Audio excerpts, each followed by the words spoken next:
My fiancé thinks his mom should wear white to our wedding and walk me down the aisle because she never got her dream wedding, and now I'm ready to call it all off. I, 27F, have been with my fiancé John, 28F, since high school. We dated and broke up because his mother Debbie, 53F, convinced him we were too young to be in love. We broke up and went to college. During my sophomore year we started talking on socials again.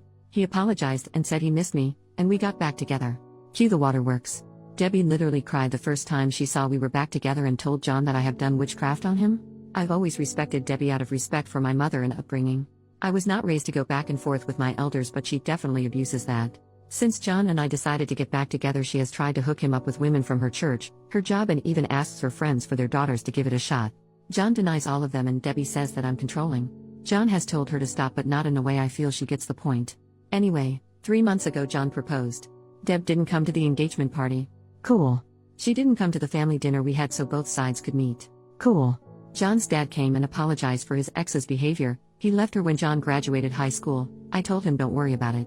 The problems really began when John decided to confront his mother about how she's behaving towards our whole engagement. This turned on the light bulb in his brain, as he's always tried to ignore it and tell me to ignore her. She gave him a sob story about how she got pregnant with him before marriage and never really got to have a wedding, and this is triggering her. She had a shotgun wedding at the courthouse. He asked her what she needed to feel comfortable, and she responded that if she wore white and I wore a soft pink or lavender she would feel comfortable. My fiancé for some reason thought this was a fair compromise. He also said, not asked, that his mom could walk me down the aisle so she can get her moment in her dress. I told him absolutely not, and we got into an argument about it. I told him that it's insane that he would argue with me to defend his mom's honor but wouldn't do the same the other way around. He accused me of being petty and selfish. It was bad. We both have agreed to cool off, but by how heated it got I could tell we both almost agreed to call it off. Now we're in a weird space, and I love John, but now see how much he lets her impact our life. I just imagine her sitting at home with this evil grin knowing she's ruining my relationship with John and he's just putty in her hands. I think I should just call off the wedding. I'm not overreacting, right? Or is it just a color?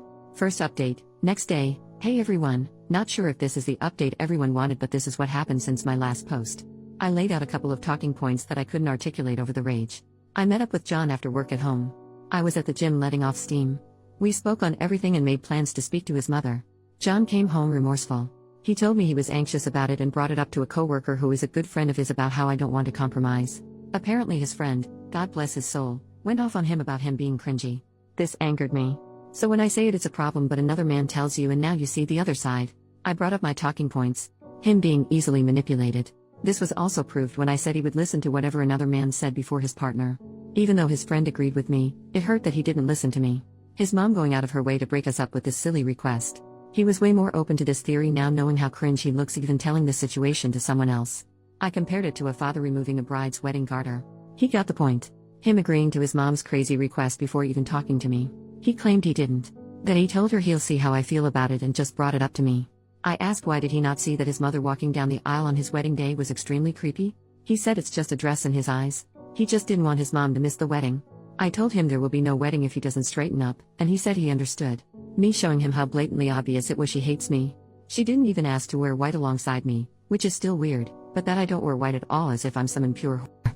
Thanks Reddit, because I wasn't even thinking of that one. He said he didn't see it that way, he just knew she hasn't been showing up because she said seeing me in white hurts her. So I said, do you not hear your own mom saying she wants to be the bride herself? That she can't stand it being me? It finally looked like a light bulb went off in his head. Me asking him what role would she play in our wedding, childbirth, Mother's Day and everything to come? Would I always come second place? He assured me I wouldn't, and he realizes how bad he messed up. He was just trying to keep the peace. I asked by always making her happy and making me miserable? I refused to live my life this way. He agreed and said he was sorry and that he wouldn't want me to be miserable. We have no children yet, but we created a plan on how to deal with any big milestone. She won't be there for anything unless I'm comfortable with it. And I won't be unless she does a 180. I asked what did his mom say to change his mind, and you all guessed it. She cried. She cried about how her baby was getting taken away from her. How she never got her wedding. How his dad left her and she was alone and had no one else. That she felt sick and just wanted to experience a real wedding before she dies. She is perfectly healthy unless there's something she hasn't told us. I just told him if that was enough to manipulate him, what's to say he won't turn on me again? He said his friend and dad talked sense into him about how he was going to lose me. I told him today was the last straw for me. He had to do 4 things to keep me engaged to him if he even cared to. 1. Go low contact with his mom and do not let her make any decisions on our wedding. Which will be postponed another year to see if he actually sticks to his word. 2. He has to go to counseling. Individually and couples counseling. 3. He has to speak to his mom with me present about her behavior toward me because every time he goes by himself he comes back with a reason why he left it alone. 4. He must create strong boundaries and learn to uphold them. And he agreed. Then came the bad part. I showed him the post. I felt so bad as he read everyone rip him to shreds in the comments. I could see how uncomfortable he was as he read how much of a mama's boy he was and other things about his mom. He was hurt that I agreed that I should leave in some comments. He read for a few minutes until he saw someone call him a spineless "see you next Tuesday" and then gave my phone back. He said it was really harsh, but I had to show him how crazy the situation sounded, even if it was just to keep the peace on a surface level. Him reading the post was icing on the cake. He said he saw everyone telling me to leave and his heart physically started hurting knowing that he deserved it. We called his dad, who I'm no longer calling future father-in-law because I will call this wedding off tomorrow if he doesn't have my back when we speak to his mom, John's dad Dan, who I'll name, since he's in big part of this update. Dan also read John the riot act again. He was relieved John decided to get his act together. We agreed to go to Deb's house tomorrow with Dan and John's aunt. My dad is tagging along. John has said he will tell his mother that she can't under any circumstances make our wedding about her. He also said if she does cry or try to guilt trip him he will tell her he's going no contact.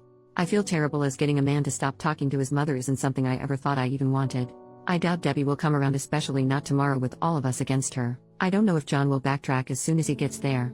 I have explained if he doesn't grow a spine I'm leaving. He either can marry me or marry his mom. But that's my ultimatum. He said he chooses me. We'll see, I guess. This all should make me happy, but I still feel icky. I'll update tomorrow after we all talk to Debbie. Final update, 1 day later. Hey everyone, I'm back with the last update. This is a bit long, so buckle up. Some people reach to disrespect me.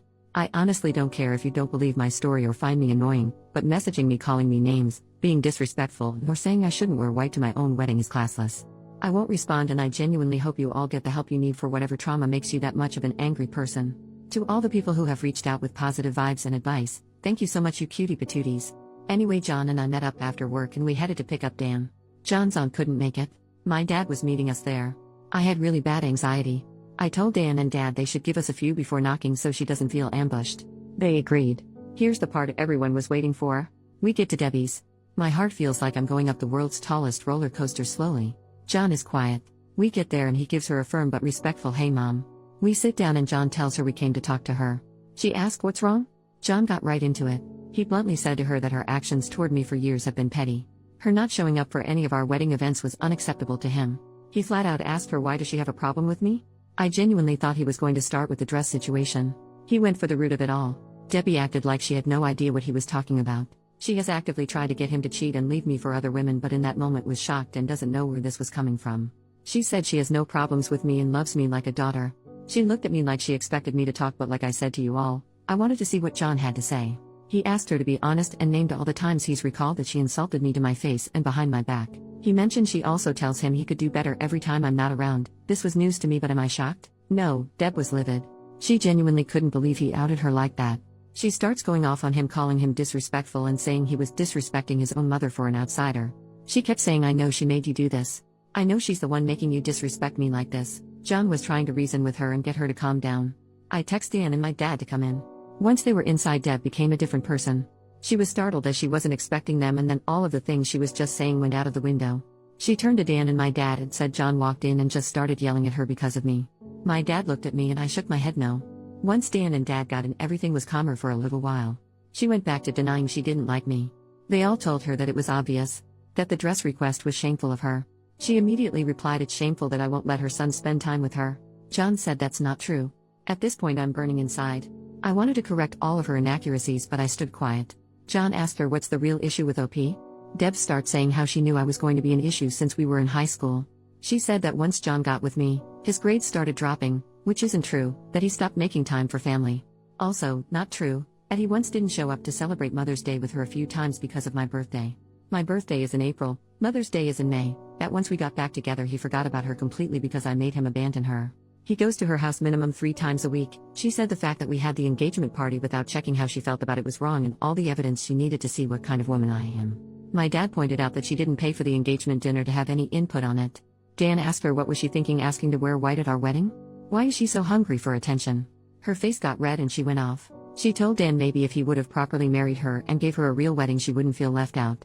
Dan straight up called bull crap and said that she didn't want to have a real wedding even though he tried to convince her. The reason being that her mother told her pregnant brides are tacky. She started crying. I honestly felt bad for Debbie here. Mothers, be nice to your daughters or you'll create Debbies. My dad got everyone to calm down. John finally spoke again and told his mom that he can't keep defending her when she won't even try to respect me. That for his sanity in our relationship, he's going low contact. Deb kept crying and said that John can't leave her for dead. She's the only mother he'll ever have. Mothers are forever. Wives are not. I'm not even his wife yet, and I'm already tearing apart the family. He kept going. He told her that we are going to get married. She can't respect me or stop crossing boundaries, she'll get cut off completely. That his visits are dropping down to 1 every 2 weeks and that she needs to call less. She started going off. She knew it. I'm doing something to him. What did I do to her son? I'm a manipulator and a problem. She told my dad he raised a demon. My dad shot back at her to watch her mouth. John kept shouting, "Mom, stop. Mom, stop," but she kept screaming and then she started hyperventilating. Whoever called it, you might be able to see the future. She was gripping John's arm saying she can't breathe. This was when I said to myself, oh no. He's about to flip-flop. He looked at me and I know he knew what I was thinking. John got her a cup of water, then asked his dad if he could make sure his mom was okay and asked my dad to take Dan home. Dan and Dad agreed and his mom started crying louder. She literally screamed, "I can't breathe," as we walked out so he could hear her. I felt freaking terrible, and I finally spoke. I told John the first, "I'm sorry." And I understand if he felt bad. He said he knew she was faking it, but his instincts wanted to run over and make sure she was okay. I asked, "Are you?" He said no, but he looked really sad about it. My dad walked out behind us. My dad has never seen this side of Deb and neither have I. She's always been catty or shady toward me, but this was insane. My dad straight up told John that his mom needed help with her mental health. John said he's going to talk to his aunt about getting her help. We went home and John cried. He said he cried because he watched his mom villainize him and tell others that he just walked in and verbally abused her. He said it reminded him of the times he would fight with his dad because his mom would say Dan would just come from work and yell at her for no reason. I guess it was deja vu for him. He was silent after she said that, so I do believe it struck a nerve with him. He decided to go no contact for now. I did ask him if he was okay with me posting this part and he said yes. Before we went to Deb's house, I called a couple of counselors in our area to check availability, and our first couples therapy session is next month. It's a little while away. He called his provider today to check for a therapist within his insurance and got an appointment for himself for the 23rd. The ball is rolling and John seems like he's on the same page as me. I know this is killing him though. Dan called us and let us know he got Deb to calm down. He said he spoke to her as best as he could about her harming her own relationship with John, but she didn't want to hear it. Thank you, Reddit. I really didn't expect this to blow up like this. The advice and well wishes I got from this was so overwhelming, in a great way. While I should be happy, something about it all just makes me feel down. I hope that Debbie gets better and we can one day have her in our lives. Something about that comment about her mother made me hurt for little Debbie. Hopefully one day I'll get to hear her stories. Now I'm going back to my regular life and hopefully I won't ever have a dramatic update for you guys ever again.